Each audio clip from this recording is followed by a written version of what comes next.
Are all still awake? Had lunch? We're awake? My name is Heidi Pridemore. We're talking today about Studioe's book panels, which look like this. I'm sure we're all familiar with them. We get them in our store. And I'm going to give you a bunch of ideas of what you can do with them other than just make a book out of them. So this is what they look like for those of you who may not know.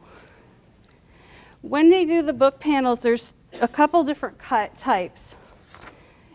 There is the layout pages. You have a page spread like this. On this panel, louder.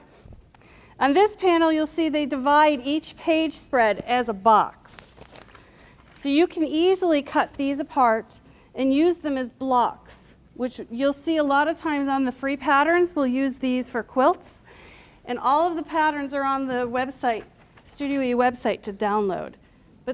Sometimes you have the patterns, the blocks, where there's a page spread. So when you have it, you have page 3 here, page 5 here, and they go together.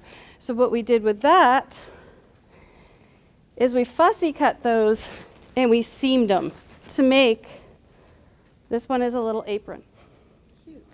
So you have to look at what kind of book spread, page spread you have, whether you have a individual block one, or if you have it where you need to piece them together to make a long strip. So that's the first thing you do when you're trying to decide what to do with your panels. Then you can go from there and decide what kind of projects you want to do. So this one is the Fun with ABC panel, book panel. And so we made alphabet blocks out of them. It used all of the blocks except for the cover. And then I used coordinating fabrics for the last size. This is also an excellent way to display your panels for sale. You can just make these, it takes about 20 minutes, put them on top of the spinner where the panels are, and then people can pick it up and look at it. So this is a project that works when the page spreads are individual.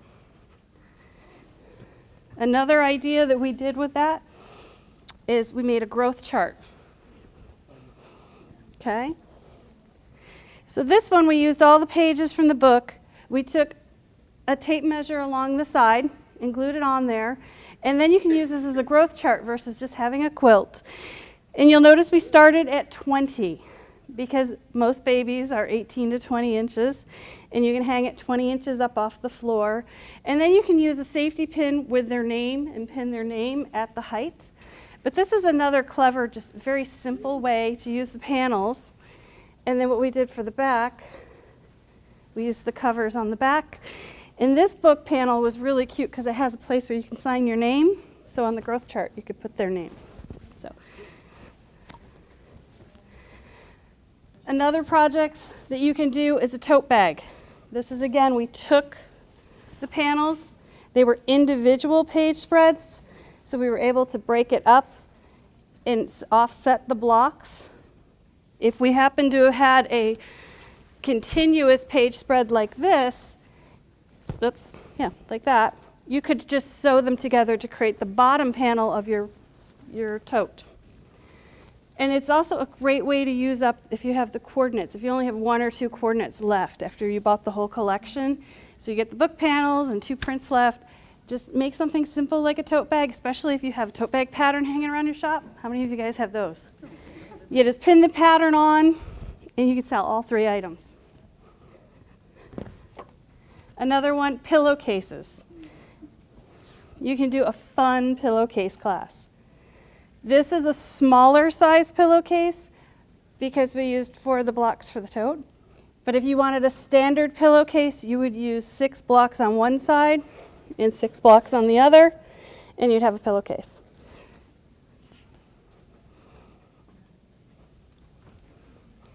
Now, they have the lovable, huggable soft books, which come with a 3D element.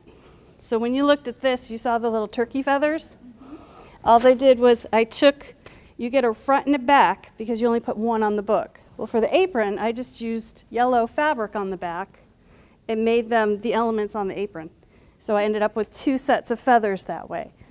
For their Halloween one, I made placemats. Okay? And the hat that came on the panel was black. So then I just used their black fabric and made another hat for the other placemat.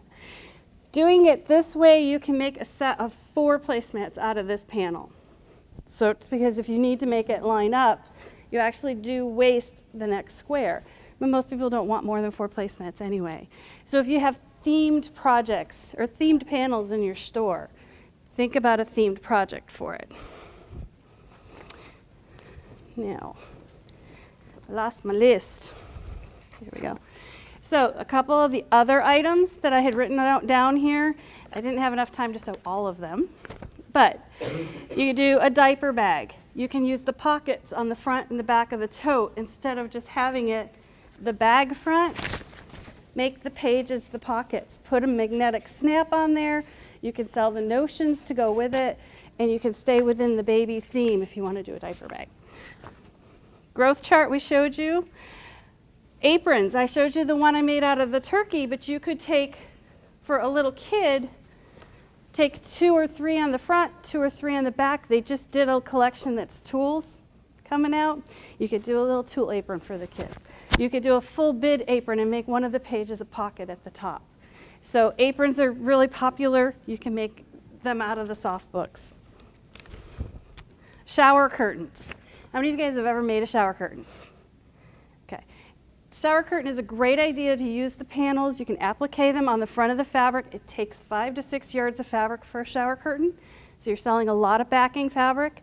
You could do it as a class because every one of the hooks, the holes for the hooks, is a buttonhole. If you're a sewing machine company or you're selling sewing machines in your shop, this is a way to teach people how to do buttonholes, and they can go out with a great looking, easy to use shower curtain.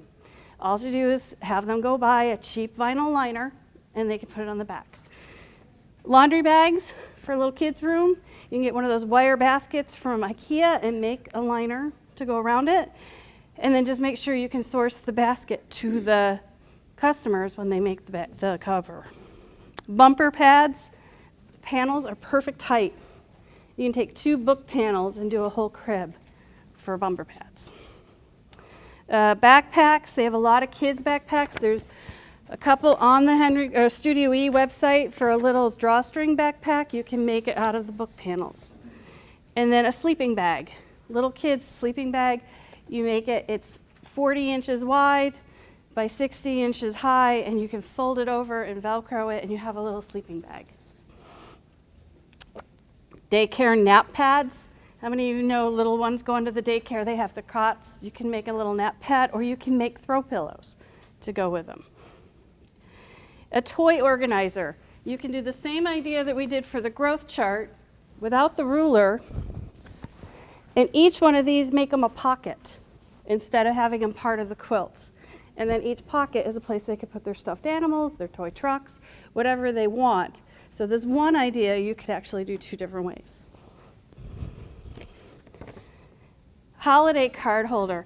In the Lovable Huggable group, they have a snowman panel. It's adorable. You can do the same idea as a toy organizer, but make it for Christmas cards. They have really bright, whimsical ones. You could do a birthday card holder. So a card holder was another one. Umbrella.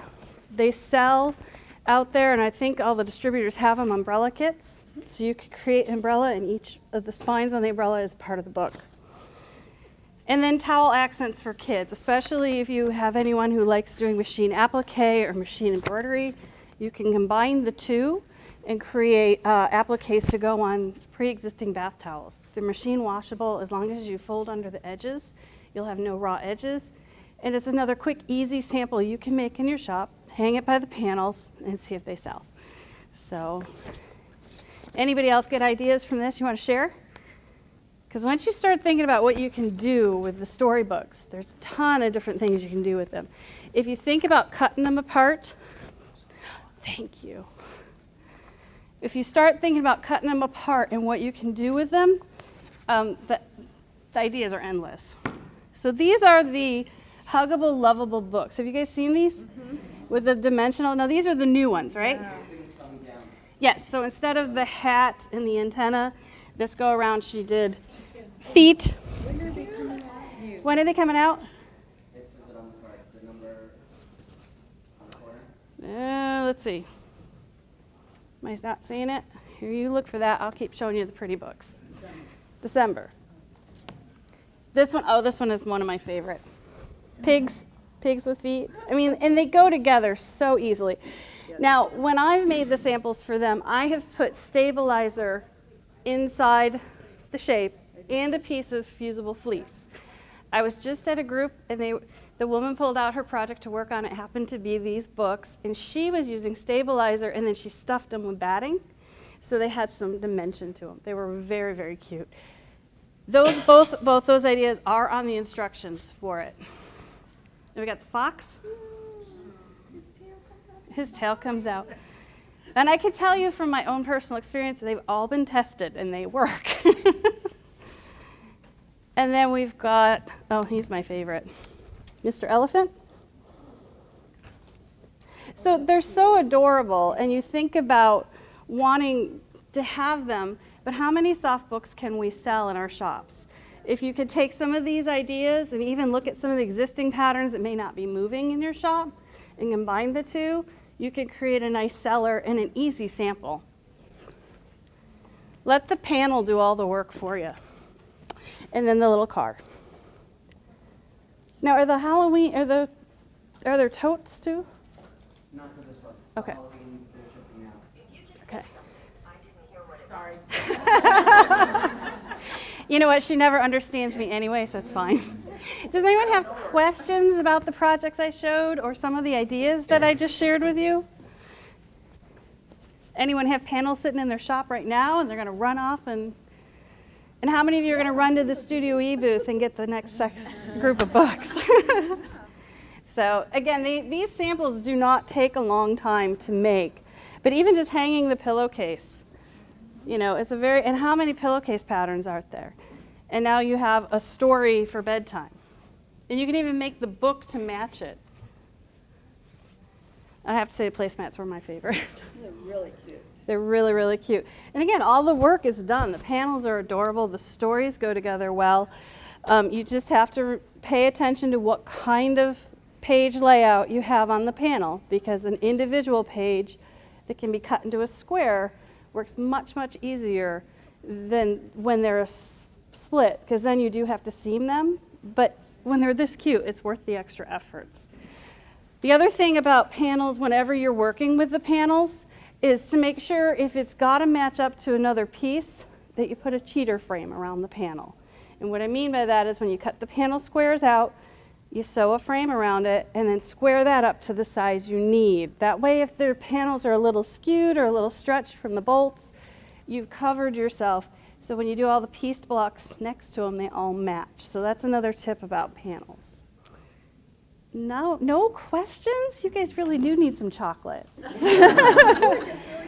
All right, well, thank you very much for coming. Make sure you check out Studioe in booth number 2915. You can't miss them.